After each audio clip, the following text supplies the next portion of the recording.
안녕하십니까. 오늘 우리가 함께 나눌 말씀은 시편 2편 6절입니다. 말씀을 읽겠습니다. 내가 나의 왕을 내 거룩한 산 시온에 세웠다 하시리로다. 아멘. 네. 우리 앞에 이제 선지자이신 그리스도, 그리고 제사장이신 그리스도, 그리고 오늘 차례는 이제 왕이신 그리스도에 대해서 함께 배워보도록 하겠습니다. 서울문답 제26문은 이렇게 질문합니다. 그리스도께서 어떻게 왕의 직분을 행하시나요? 그리고 이렇게 답합니다. 그리스도께서 왕의 직분을 행하시는 것은 우리를 그분께 복종케 하시고 우리를 다스리고 보호하시고 그와 우리의 모든 원수를 막고 이기시는 것입니다. 네. 우리가 이제 유다와 이스라엘, 그 왕들은 이제 열왕기나 역대기를 보면 이제 많이 나오죠. 왕들의 이야기가 쭉 나옵니다. 그래도 이제 그렇게 많은 왕들이 있지만 그 중에 특히나 좀 잘 아는, 사실 믿지 않는 사람들도 많이 아는 그런 왕들도 있습니다. 대표적으로 다윗이나 솔로몬 같은 그런 왕들은 신앙생활을 하지 않는 사람들도 워낙에 유명해서 다 아는 이름일 겁니다. 이스라엘 백성들이 하나님의 그 큰 구원으로 출애굽해서 약속의 땅인 가나안 땅에 들어간 후에 정착하는 그 과정이 결코 쉽지는 않았습니다. 어둡고 암울한 그 사사 시대를 거쳐서 성경은 계속해서 이제 그 사사 시대 때 그때의 왕이 없으므로 사람들이 각자 자기 소견에 오른 대로 행하고 또 온갖 죄악이 가득한 그런 모습을 보여주죠. 그리고 이제 결국 왕이 없었던 그 이스라엘에 이제 사울 왕이 세워지고 왕정이 시작됩니다. 하지만 여전히 이제 블레셋과 같은 그 가나안 땅의 내부의 적들로 인해서 계속 시달림을 받았죠. 사울 왕가가 몰락하고 이제 하나님 마음에 맞는 사람 다윗이죠. 다윗이 왕위에 오르고 다윗 왕 때 이제 드디어 주변의 모든 적들이 정리되고 이스라엘 나라가 든든하게 서게 됩니다. 하지만 그렇게 길지는 못했죠. 다윗의 아들인 솔로몬, 그리고 그 솔로몬 이후에 그 아들인 르호보암 왕 때 이스라엘은 남유다와 북이스라엘 두 나라로 분단되고 맙니다. 사실 이스라엘은 지리상에 되게 요충지에 있습니다. 지중해 제일 안쪽에 있고, 그 강대국, 당시에 강한 강대국들, 강한 제국들의 이게 틈바구니에 껴있는, 서로 이제 오가는 길목에 딱 그 교착지에, 교차로에 마치 사거리 한복판에 있는 것처럼 이스라엘이 그런 지리적인 위치에 놓여 있다 보니까 외세 침략이 아주 잦았습니다. 딱히 이스라엘을 공격하려고 마음 먹지 않아도 만약에 아수르나 바벨론이 이제 남쪽에 있는 이집트를 공격하려면 이스라엘을 지나 통과해야 했고, 이집트도 좀 더 확장을 해서 진출하고자 하면 다른 제국과 맞붙으려고 하면 이스라엘을 거쳐가야 하는.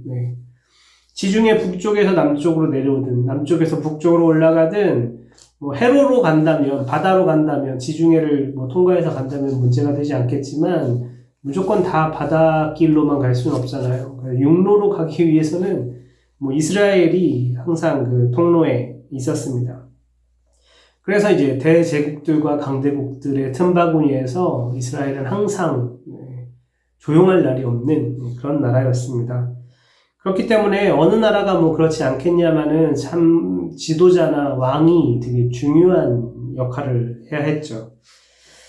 그러나 이스라엘은 단지 왕의 지도력 그리고 왕의 통솔력으로만 다스려지는 그런 나라가 아니었죠. 이스라엘은 하나님께서 통치하시는 하나님의 소유, 하나님의 나라였습니다. 그렇기 때문에 이스라엘 왕에게 있어서 사실상 가장 중요한 것은 그가 얼마나 똑똑하고 또 얼마나 정치를 잘하느냐, 얼마나 외교를 잘하는지 그의 능력에 달린 것이 아니었습니다. 이스라엘 왕에게 가장 중요한 것은 신명기 17장에서 이스라엘 왕이 해야 할 일에 대해 딱 한 가지만 말하고 있습니다. 하지 말아야 할 것들은 세 가지 이렇게 얘기하는데 해야 할 일은 단 한 가지만 이야기하고 있습니다. 신명기 17장 18절부터 19절에 그가 왕위에 오르거든 이 율법서의 등사본을 레위 사람 제사장 앞에서 책에 기록하여 평생에 자기 옆에 두고 읽어 그의 하나님 여호와 경외하기를 배우며 이 율법의 모든 말과 이 규례를 지켜 행할 것이라. 네. 이스라엘 왕에게 필요한 딱 한 가지, 하나님을 경외하는 것입니다. 말씀을 항상 옆에 가까이 두고 그 말씀을 항상 읽고 묵상하고 그 말씀에 순종하면서 사는 삶, 그러면서 하나님을 경외하는 것. 이렇게 해서 모든 백성들에게 하나님 나라 백성의 가장 최고의 본을 보여주는 것이 이스라엘 왕의 역할이었습니다. 그러므로 성경에서 이제 남유다든 북이스라엘이든 왕에 대한 평가를 할 때 그 왕이 다윗과 같이 다윗의 그 길을 따라서 하나님을 경외하고 하나님의 말씀에 순종하며 정직하게 행했는가, 혹은 북이스라엘 같은 경우에는 북이스라엘을 우상 숭배에 빠뜨린 여로보암의 길을 따라 악을 행했는가, 하나님께 순종했느냐 순종하지 않았느냐, 하나님 앞에 정직했느냐 정직하지 않았느냐, 하나님 앞에 어떤 왕이었는가, 그게 가장 중요한 평가 기준이었습니다.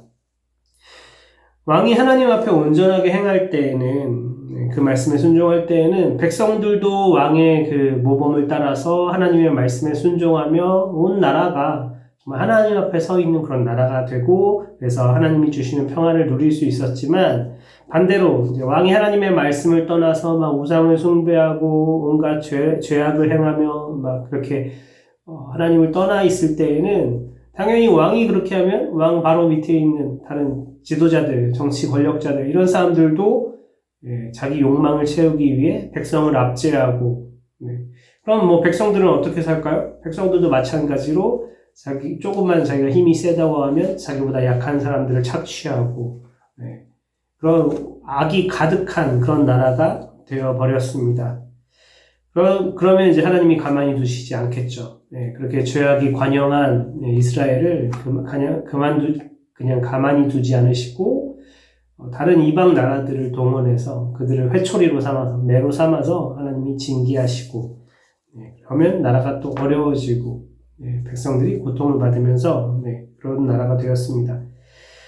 이러한 악순환 속에서 악한 왕이 세워지고 백성들이 도탄에 빠지고, 그렇게 계속 그런 상황 속에서 이스라엘은 다윗과 같은 왕, 이스라엘을 다시 회복시키고 하나님과 그 백성들 사이에 샬롬을 가져오는, 완전한 샬롬을 가져오는 그런 왕이 오는 것을, 그런 왕이 임할 것을 기다리게 되었습니다.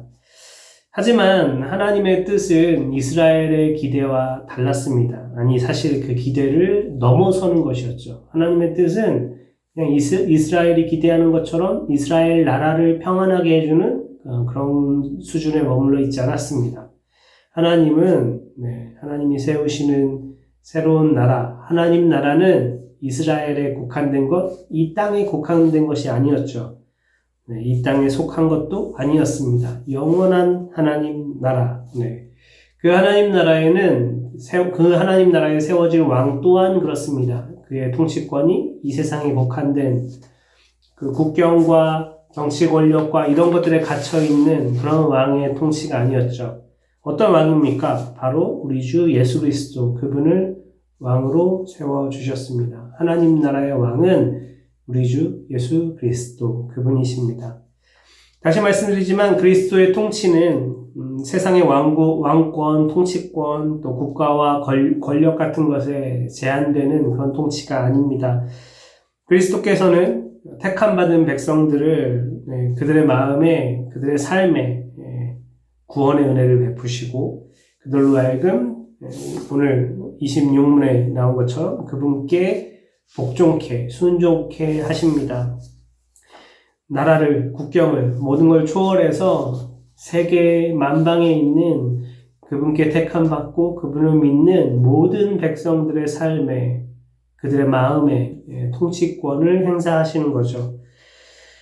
또한 우리를 죄의 지배에서 자유케 하셔서 더 이상 죄에 얽매이지 않게 해주시고 또 수많은 죄의 유혹으로부터 우리를 그의 백성들을 지켜 보호하십니다. 그리고 끝까지 인내하며 믿음의 삶을 살아갈 수 있도록 인도하십니다. 그것이 바로 그리스도의 통치입니다. 그리스도의 통치는 어떻게 보면 이 세상의 통치와 같이 우리 눈에 이렇게 드러나 보이지 않을 수 있습니다. 그래서 정말 예수님이 통치하신다는데, 그리스도께서 통치하신다는데, 그 통치가 무슨 힘이 있나, 정말 영향력이 있나, 이렇게 생각할 수도 있습니다. 하지만 죄와 죽음이 지배하는 세상이 어떠한지를 다시 돌이켜본다면, 그리스도의 다스림을 받으며, 주님의 다스림을 받으며, 하나님의 말씀에 순종하는 사람들이 많아질 때, 그 사회가 변화될 수 있다는 것을 우리가 알 수 있습니다.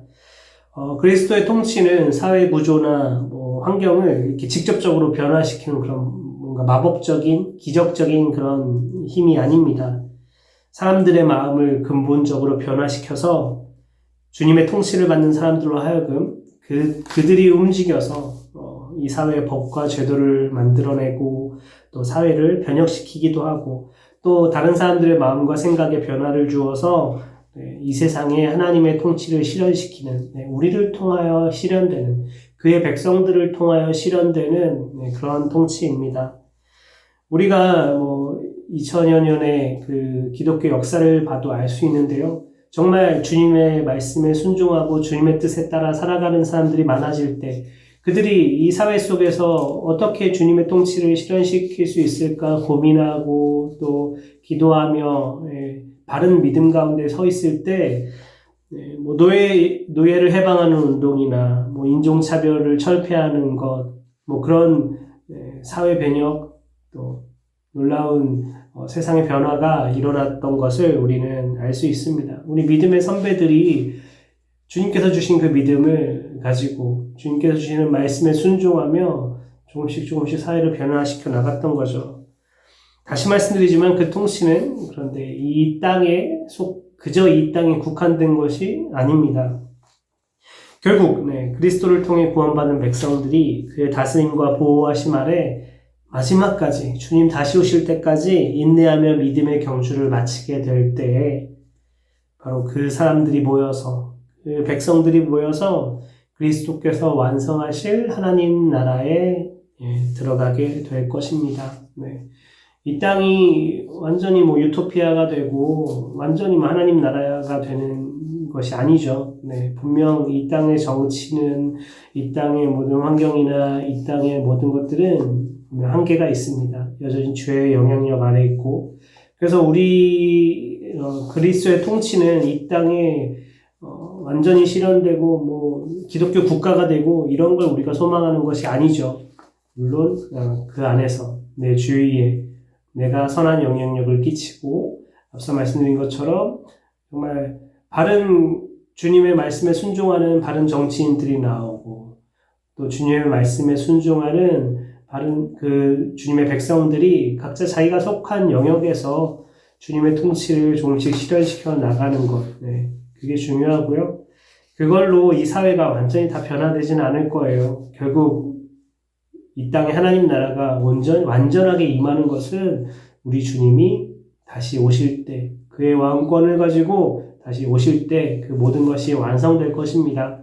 그렇다고 그냥 우리가 그냥 막 사는 건 아닌 거 아시죠? 앞서 말씀드린 것처럼 우리가 있는 그 자리에서 주님의 통치를, 그리스도의 통치를 실현시켜 나가야 합니다. 그렇기 때문에 우리도 이 땅을 살아가는 동안에 하나님 나라, 그리스도의 통치가 이 땅에 임하시도록 우리 기도하잖아요. 주기도문에서 고백하잖아요. 하나님, 당신의 나라가 임하기를 우리 기도합니다. 우리 기도하죠. 우리에게 주어진 그 사명을 따라서 복음을 전하고 우리 믿음의 선한 싸움을 싸워 나가야 합니다. 하지만 결국 우리의 소망은 우리가 주님의 보호하심 아래 끝까지 우리 믿음의 경주를 인내하며 끝까지 견딜 때에 완성될 하나님 나라, 주님께서 완성하실 그 하나님 나라, 그 나라에 우리의 소망이 있는 줄 믿습니다.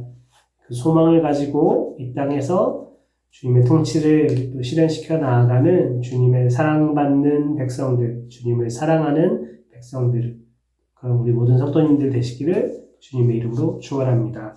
우리 기도하겠습니다. 하나님, 그리스도께서 우리의 왕이십니다. 우리가 이 땅을 살아가는 동안 주님의 통치를 받는 주님의 백성들이 되게 하여 주시옵소서. 저희가 이 땅의 법을 준수하고 또 바른 삶을 살아가려고 애써야 하겠지만 무엇보다도 그저 이 땅의 법을 지키는 정도의 수준에 머무르지 않게 하시고요. 저희가 주님의 말씀에 순종함으로써 오히려 세상 사람들보다 더 높은 주님께서 기뻐하시는 그런 주님의 백성들 되게 하여 주시옵소서. 저희가 이 땅을 살아가면서 그저 이 땅에 소망이 있는 것이 아닌 줄 압니다. 비록 저희가 이 땅에서 아름다운 사회를 만들기 위해 또 애를 쓰고 또 선한 삶을 살아야겠지만 우리의 분명한 소망은 주님 다시 오실 때 완성될 하나님 나라에 있는 줄 믿습니다. 우리가 이 땅에서 주님의 통치를 실현해 갈 수 있도록 주님께 순종하는 삶을 살게 하여 주시고 우리의 소망을 그 영원한 하나님 나라에 두며 이 믿음의 경주를 끝까지 완주할 수 있는 그런 저희들 되게 하여 주시옵소서. 감사드리며 예수님의 이름으로 기도합니다. 아멘.